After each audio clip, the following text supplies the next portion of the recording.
ബ്രസീലുകാർ ഈ പരിശുദ്ധ അമ്മയ്ക്ക് ഒരു വിളിപ്പേര് കൊടുത്തിട്ടുണ്ട്. അത് വേറൊന്നുമല്ല, അപ്പരസിഡ. 1717 ബ്രസീലിയൻ ഗവർണർ ഒരു കൊച്ചു ഗ്രാമമായ വില്ല പരായിബ എന്ന ഒരു ഗ്രാമം സന്ദർശിക്കാനായിട്ട് തീരുമാനിച്ചു. മുക്കുവരാണ് അവിടെ കൂടുതലുണ്ടായിരുന്നത്. ഒരു നദീതീരത്താണ് ഈ കൊച്ചു ഗ്രാമം.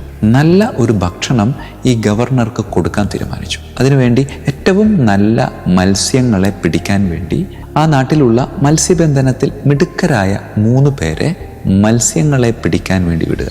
അവർ വലയെറിഞ്ഞു, മീൻ കിട്ടി. പ്രിയമുള്ളവരെ, പലതവണ വലയെറിഞ്ഞിട്ടും മീൻ ഒന്നും തന്നെ, ഒരു ചെറുമീൻ പോലും കിട്ടിയില്ലെന്നാണ് പറയുന്നത്. സങ്കടമായി, നിരാശയായി തങ്ങളുടെ കഴിവിൽ വിശ്വാസമർപ്പിച്ച ജനങ്ങളോട്, ഗ്രാമവാസികളോട് ഞങ്ങൾ എന്തു പറയും? ഞങ്ങളുടെ കുടുംബത്തിലേക്ക്, ഞങ്ങളുടെ ഗ്രാമത്തിലേക്ക് കടന്നു വരുന്ന ഈ ഗവർണർക്ക് ഞങ്ങളെ കൊണ്ട് ഒന്നും ചെയ്യാനായിട്ട് പറ്റിയില്ലല്ലോ എന്നൊരു ഒരുപാട് സങ്കടങ്ങൾ അവരുടെ ഉള്ളിലേക്ക് കടന്നു വരികയാണ്. എങ്കിലും അവർ വലയെറിയുന്നതിൽ മുടക്കമൊന്നും വരുത്തുന്നില്ല. അങ്ങനെ വലയെറിഞ്ഞപ്പോൾ എന്തോ അതിൽ പെട്ടതുപോലെ അവർക്ക് തോന്നി. വലിയ പ്രതീക്ഷയോടുകൂടെ അതിങ്ങനെ വലിച്ചു കയറ്റുമ്പോൾ ചെറിയൊരു പ്രതിമയാണ്.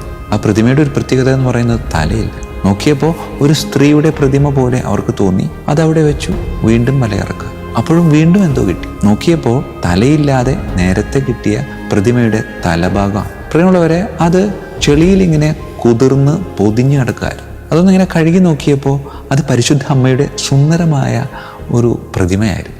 അവരത് തലയും ഉടലും ഏതാണ്ട് തങ്ങളാൽ കഴിയുന്ന രീതിയിൽ ഒരുമിച്ച് ചേർത്ത് അത് വഞ്ചിയുടെ തലയ്ക്കൽ വെച്ച് വീണ്ടും അവർ വലയിറക്കുകയാണ്. കാരണം മത്സ്യം കിട്ടിയിട്ടില്ല.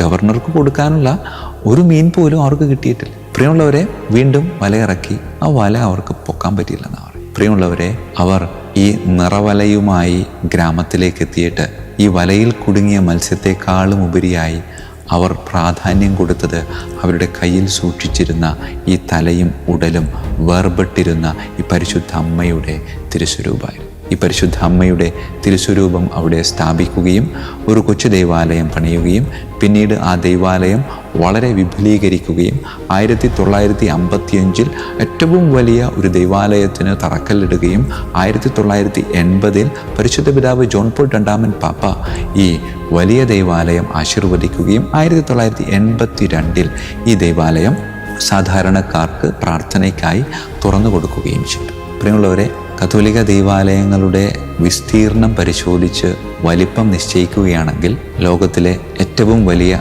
2ാമത്തെ ദൈവാലയമാണ് ബ്രസീലിലെ അവർ ലേഡി ഓഫ് അപ്പരസീദ ബസിലിക്ക.